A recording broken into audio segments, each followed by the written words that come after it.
مصطفیٰ کا درجہ کیا ہے؟ کائنات کا ذرہ ذرہ میرے نبی کی پہچان رکھتا ہے۔ ایک یہودی نبی کونین کی بارگاہ میں آیا، آ کر کہنے لگا یا رسول اللہ، آپ اللہ کے نبی ہیں، میں آپ کا کلمہ جب پڑھوں گا، جب یہ سامنے درخت آپ کے پاس چل کر آئے تو یا رسول اللہ میں آپ کا کلمہ پڑھ جاؤں گا، میں آپ کو اللہ کا نبی مانوں گا۔ میرے اور آپ کے محسن کائنات، فخر موجودات، امام الانبیاء مسکرائے، آپ نے فرمایا یہودی میں اس درخت کو کیا جا کر کہوں، تو جا کر درخت کو کہہ دے اے درخت سامنے تجھے مدینے والے بلا رہے ہیں، اے درخت جا کے کہہ دے تجھے محمد مصطفیٰ بلا رہے ہیں، تجھے آمینہ کے لال بلا رہے ہیں۔ اب یہودی ہنستا ہے، کہنے لگا یا رسول اللہ اللہ کے نبی ہیں، کیا درخت یہ پیغام سن لے گا؟ میرے رب کے نبی فرمانے لگے اے یہودی پیغام دینا تیرا کام ہے، میرے قدموں میں آنا درخت کا کام ہے۔ جا کر پیغام دے تو صحیح کہ تجھے محسن کائنات بلا رہے ہیں، فخر موجودات بلا رہے ہیں، امام الانبیاء بلا رہے ہیں۔ اے میرے محبوب کے کلمہ پڑھنے والوں عاشقوں، آپ فرماتے ہیں کہ یہودی گیا درخت کے پاس جا کر کہنے لگا ہے درخت سامنے تجھے واللیل کی زلفوں والا بلا رہا ہے، عالم نشرہ کے سینے والے بلا رہے ہیں، مازاق کے کاجل والے بلا رہے ہیں۔ درخت کو جب یہودی نے اتنا پیغام دیا، رب کعبہ کی قسم کچھ یہودی موجود تھے، وہ کہتے کہ ہم نے دیکھا جب پیغام درخت کے پاس چلا پہنچا، آپ فرماتے کہ درخت پہلے دائیں ہلا، بائیں ہلا، آگے ہلا، پیچھے ہلا، خدا کی قسم اپنی جڑوں کو کھیل کر محمد مصطفیٰ کے قدموں میں آ جاتا ہے۔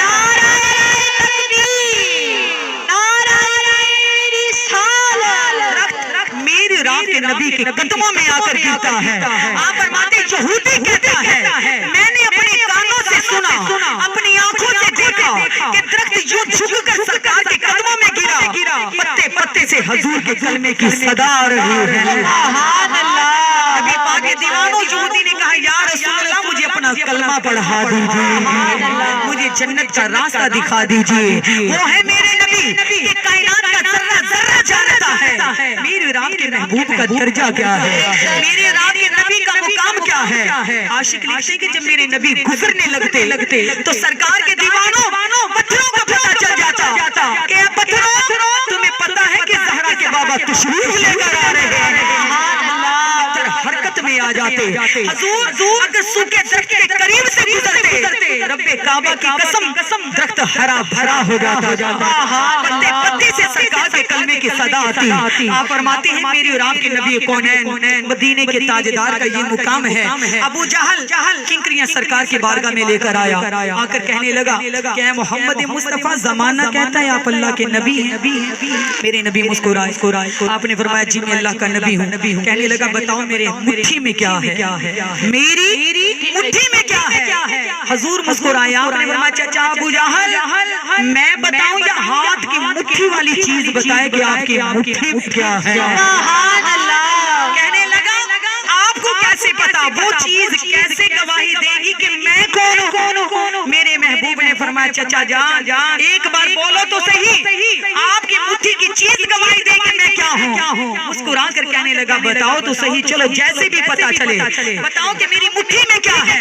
آپ فرماتے ہیں کہ کنکروں سے آواز آئی لا الہ الا اللہ محمد رسول اللہ، کنکریوں کو نیچے پھینکا، اے محمد صلی اللہ علیہ وسلم تجھے کیا پتا کہ میری مٹھی میں کنکر تھے، میری مٹھی میں کنکر تھے۔ آپ نے فرمایا مجھے اس نے بتایا جس نے مجھے اپنا حبیب بنایا ہے، مجھے اپنا محبوب بنایا ہے۔ وہ ہے میرے نبی کا درجہ کہ نبی کونین مدینے کے تاجدار سے پیار کرنے والوں ہر چیز کو پتا ہے کہ میرے زہرا کے بابا کا درجہ کیا ہے، مقام کیا ہے، میرے نبی کی شان کیا ہے۔ میرے رب کے محبوب دو عالم نور مجسم سے پیار کرنے والوں ابو جہل کہنے لگا کہ مجھے آپ کے رب کو دیکھنا ہے۔ اے محمد صلی اللہ علیہ وسلم کیا اپنے رب کو دکھا یا میرے خداؤں کو دیکھ۔ میرے نبی کریم علیہ السلام نے اللہ کی بارگاہ میں عرض کی یا اللہ ابو جہل کہتا ہے میں نے آپ کے رب کو دیکھنا یا میرے خداؤں کو دیکھو، میرے بتوں کو دیکھنے آؤ۔ تو اللہ تبارک و تعالیٰ نے فرمایا محبوب ان کو کہہ دو کہ میرے خدا کو تو موسیٰ کلیم اللہ نہ دیکھ سکے۔ موسیٰ کلیم اللہ کہتے رہے، مولا حجاب ہٹا، نقاب ہٹا، ذرا اپنا نہ مجھے تو دیکھے نہ چشم انبیاء دیکھے، مجھے عرش پر آ کر روبرو دیکھے تو نگاہ مصطفیٰ دیکھے۔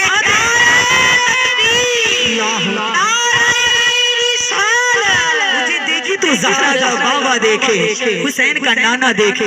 ابو جہل کو کہنے لگے میرے نبی کہ چچا میرے رب کو تم، ابو جہل کو کہنے لگے کہ موسیٰ کلیم اللہ نہیں دیکھ سکے۔ اس نے کہا کہ پھر میرے خداؤں کو دیکھو۔ میرے اللہ تبارک و تعالیٰ کی بارگاہ میں میرے نبی نے آسمان پر منہ اٹھا کر کہا یا اللہ، ابو جہل کہتا ہے میرے بتوں کو آگے دیکھو، میرے خداؤں کو دیکھو۔ اللہ تعالیٰ نے فرمایا محبوب ان کو کہہ دو کہ میں آپ کے بت کدے میں آؤں گا، میں آپ کے بت خانے میں آؤں گا۔ جگہ جگہ اعلان ہو گیا، چھوٹے آ گئے، بڑے آ گئے، امیر آ گئے، رئیس آ گئے۔ آپ فرماتے ہیں کہ میرے نبی بت خانے میں جا رہے ہیں۔ لوگ کہنے لگے کہ کلمہ پڑھانے والے نبی آج خود بت قدے میں جا رہے ہیں۔ میرے محبوب دو عالم صلی اللہ علیہ وسلم کے دیوانوں میرے بت خانے میں جانے لگے۔ تمام مکے والے دیکھ رہے ہیں جس وقت رسول کائنات نے بت خانے کے اندر اپنا قدم رکھا تو اللہ تبارک و تعالیٰ کے محبوب سے پیار کرنے والوں سارے بت گر کر میرے محمد مصطفیٰ کا کلمہ پڑھنے لگ جاتے ہیں۔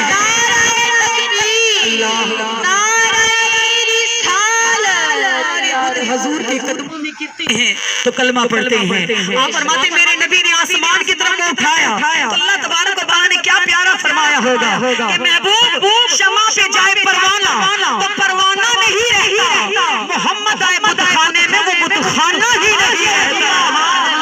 میں نے زمانے کو دکھانا تھا کہ یہ بت بھی میرے محبوب کا کلمہ پڑھ رہے ہیں۔ تو سرکار کے دیوانوں یہ ہے میری اور آپ کے محسن کائنات کی شان، یہ ہے میری اور آپ کے نبی کی شان، یہ ہے میری اور آپ کے نبی کا درجہ کہ محبوب دو عالم کے دیوانوں سرکار پہ درود پڑھا کرو، سرکار کا ذکر کیا کرو۔ اللہ تعالیٰ نے اپنے محبوب کو بڑی خوبیوں کے ساتھ بنایا ہے۔ میرے اللہ تبارک و تعالیٰ کے دیوانوں اللہ فرماتا ہے جنت بھی دوں گا، عزت بھی دوں گا، مقام بھی دوں گا، ایک عمل کرو۔ یا اللہ عمل کیا؟ اللہ فرماتا ہے میرے محمد کے غلام ہو جاؤ، میرے محبوب پر درود پڑھا کرو، میرے نبی کا ذکر کیا کرو۔ سرکار کے دیوانوں ہاتھ کار ولے دل یار ولے دکھڑے تیرے مک جانے جو پہنے نظر سرکار ولے۔ اللہ خود ہی کرم کر دے گا۔ سرکار پہ ہر لمحہ درود پڑھا کرے، سرکار کا ذکر کیا کرے، باوضو رہا کرے۔ میرے محبوب دو عالم صلی اللہ علیہ وسلم کے دیوانوں کی دنیا کیا ہے؟ کہتے کہ مدینے کی گلی میں پیدا ہوتا تو کیا ہوتا، دیار نبی میں دفن ہوتا تو کیا ہوتا، مجنوں ہوا بدنام لیلا سے عشق کر کے، اگر یہ عشق میرے نبی سے کیا ہوتا تو کیا ہوتا۔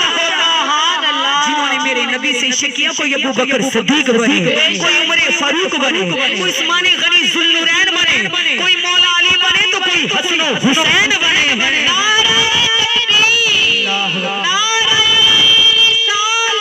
سرکار کی ذات پر درود پڑھا کریں، سرکار کا ذکر